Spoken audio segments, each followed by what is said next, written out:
Hey, buddy. Can I. Uh, can I talk to you about something?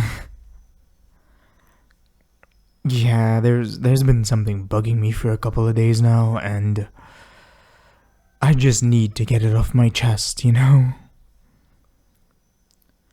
Okay, so. Do you remember the girl that I told you about that I met on a train?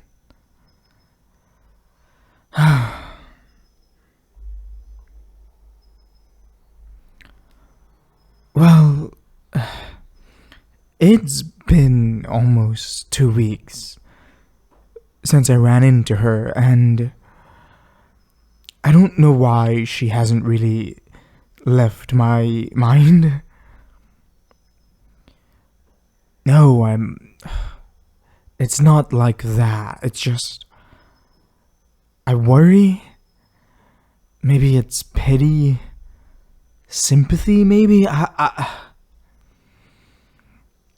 don't know, but I may have done something really, really dumb, and I kind of just hope she's okay at the very least.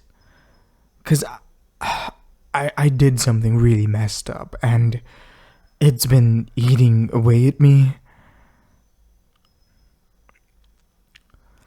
See, that's what I wanted to talk to you about. It's.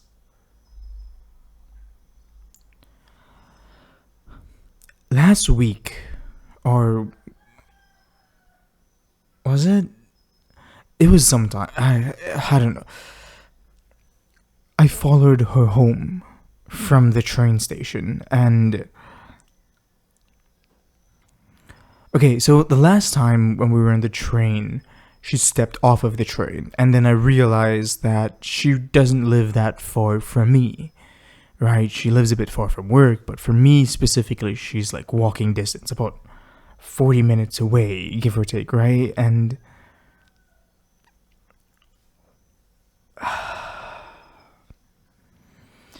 I know, that's a really, really, really, really, really dumb thing to do. And I can't tell if it was just stupidity or curiosity or.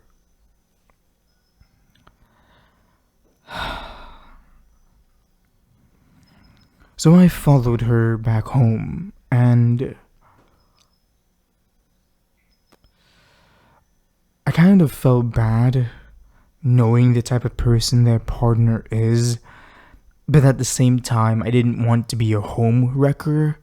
But at the same time, I was curious to see if they had like a very happy, healthy relationship, and the cheating part was the only part that was like bad about it. I'm not trying to say like the cheating is like something you can overlook, but it's like I wanted to justify it, you know? Like I wanted some sort of justification. If she was like a really nice and healthy partner and loving and caring and taking care of her, then maybe I can justify not telling her about the cheating. But if she was like a really mean and nasty partner, I can justify telling her about the cheating. You know?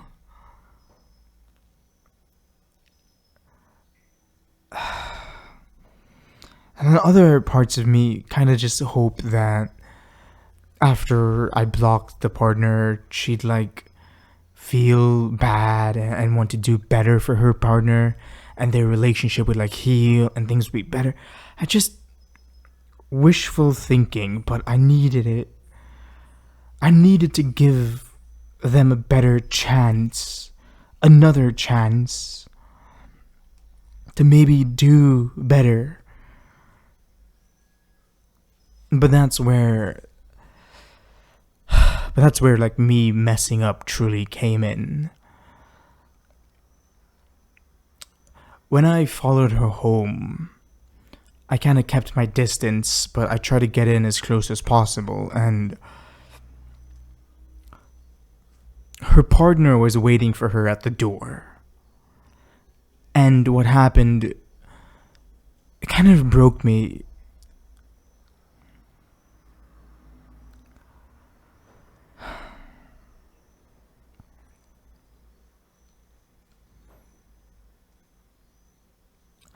I saw them together. That's not the bad part. I saw them. The cute one, okay? I'll just call the girl that I saw the cute one, right? And I'll call her partner the cheater. So the cute one got home and was super excited, and she tried to run into the arms of the cheater. And at first, I thought it was cute. But then, the cute one kind of gave her a hug and leaned in for a kiss. But then the cheater kind of pushed her away. And then I started hearing yelling. And a part of me was worried that she might get hurt. So I tried to get in closer. And then the yelling kind of turned into loud speaking. And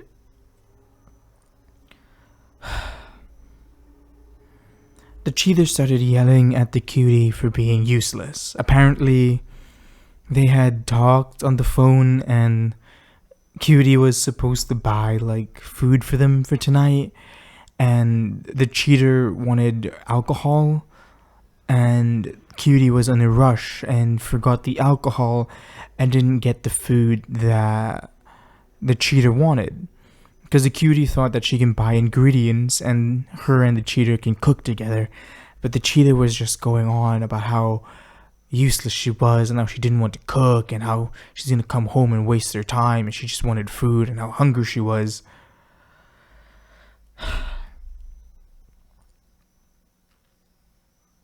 Every fiber of my body wanted to storm over there, to sweep cutie off of her feet and pull her away from the cheater and tell the cheater to go fuck off, you know? I just protect the cutie, but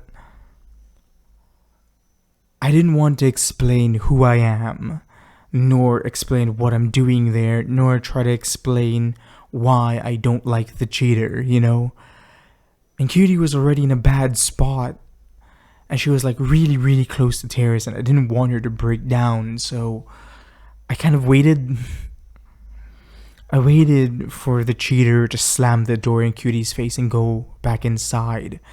And Cutie kind of picked up the bag with the ingredients and kind of walked back to try to go back into town to get like the drinks for the cheater and the meal that the cheater wanted. And I kind of used that opportunity to like pretend that we kind of bumped into each other, you know? And I used that time to try to cheer up the cutie, and I walked her to the store. I bought her the stuff that the cheater wanted to eat. I didn't buy the alcohol, but I bought the food at least, so it's one less thing she has to worry about, because we were talking and she was saying how stressed they are for money. The cheater doesn't really work, and she's the only one that's working in the house, and the cheater's trying to go to school but is constantly like on and off about it. And she bought ingredients because she didn't have the cash to buy the food, and I felt like if she went back home without either thing, something bad might happen, you know? Well, no, that's not the bad thing that I did.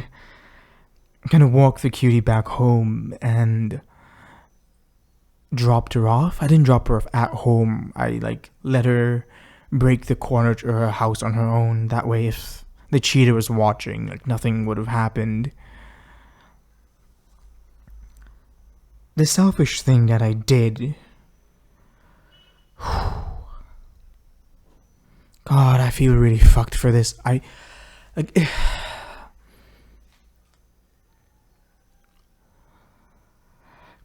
put all of the evidence that I had found of the cheater cheating on a drive, and I left it on the stairway in a package addressed to the cutie. And I made sure that I put it in a way that I know the cutie would get it first. And kind of left it there. I didn't say it was for me. I didn't say it was from anyone. But it's been about a week, and I haven't really seen the cutie. We've been texting and calling, and we kind of became good friends. And then that was like a week ago, and then this week, this entire week, they haven't been responding or haven't been coming on the train. And I know they take the train for work, and I'm scared that something may have happened, and I'm planning to go check on her, but I'm worried that my presence might... No, fuck no. I was scared. I was scared that she would see my name on the list and realize it was me, and I had some connection to her cheating ex, and I was scared that she might hate me and cut me off and push me away. I know I'm being really selfish and really greedy. It's just, I enjoy her company, and the first day that I saw her on the train, I think I may have fallen in love with her. And then I spend the time getting to actually know her and comfort her and protect her from her, I'm hoping, ex, but I don't know if they're still together, but like,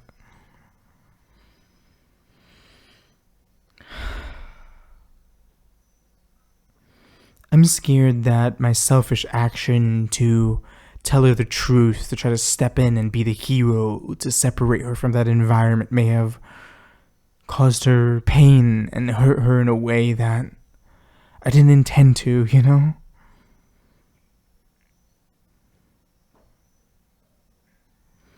Like, part of me says I did the right thing,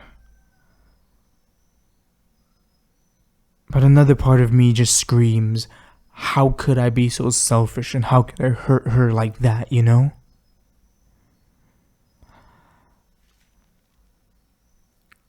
You're right. I'll go check in on her.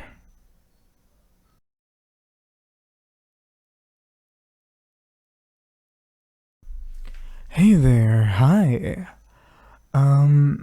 This is part 2 of my little mini series. And for those who may not have understood what's happening so far, I'll give you a little rundown.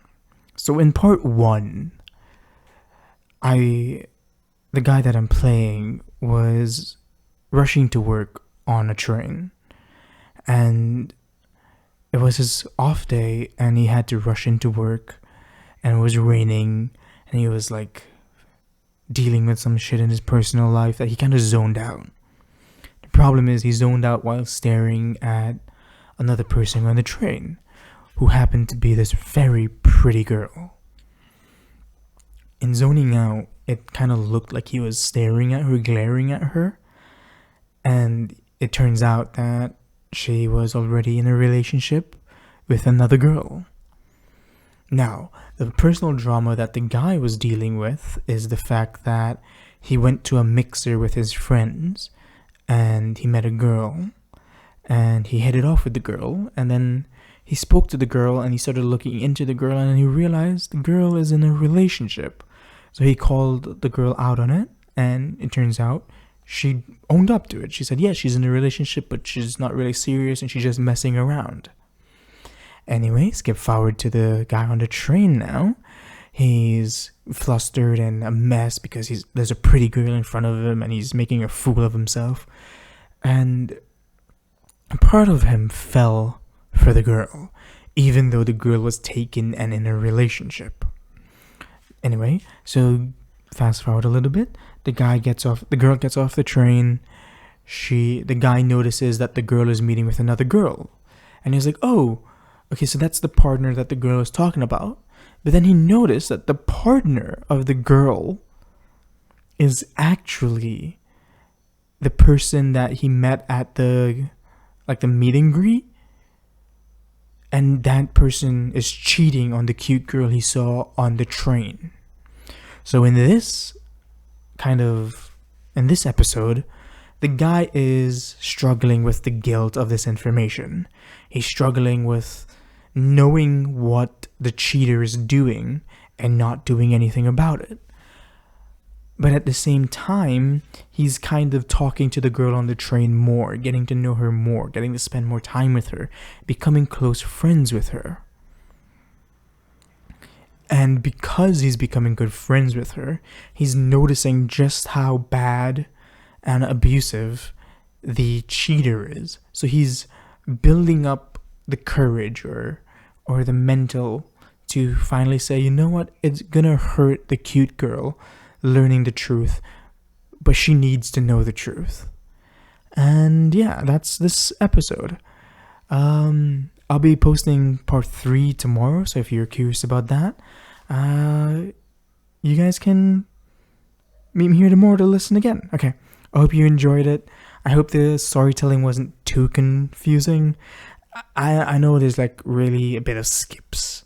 I don't want to make like a 20 episode thing, so I'm trying to like compress like weeks of storytelling into like 30 minutes of storytelling. Not even 30 minutes, but like 20 minutes, like 15 minutes, 10 minutes.